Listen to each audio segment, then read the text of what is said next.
So here we have the Hyundai Tucson on a 19 plate. I'm going to start off by hopping inside the car and running through some controls first of all.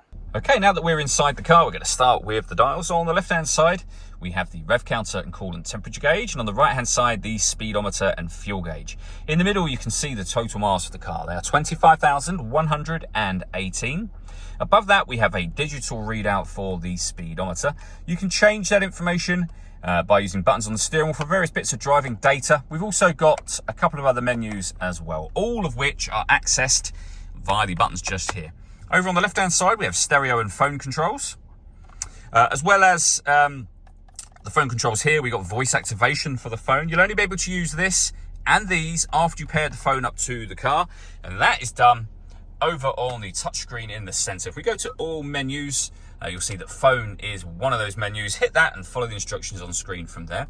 When it comes to our music, we have, of course, got the radio. You can adjust the volume just here.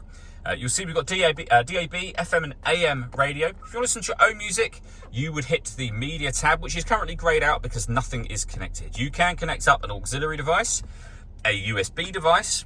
You can stream your music wirelessly via Bluetooth audio once you've paired your phone.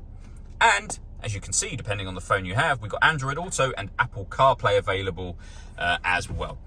On the next screen, we've got a voice memo setting. And if I pop the car into reverse, as you can see there, a full color reversing camera as well. Working our way down, we have dual zone climate control. You can adjust the passenger and driver temperature. You can increase and decrease the fan speed. You can determine what direction you'd like the air to be distributed in. And when you're happy with those settings, air conditioning's on at the minute, that's off, back on, or hit auto. The car will now maintain the temperatures that you've asked for by taking full control, which you can hear it doing, of the fan speed and direction of the air.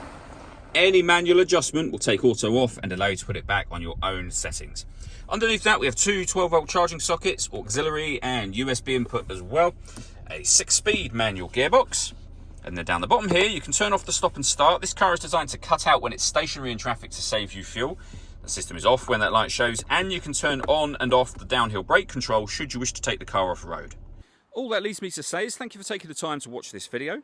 If you'd like to come and see this ULEZ compliant car for yourself and have a test drive, please feel free to call either of our MJA sites. We'd love to hear from you soon.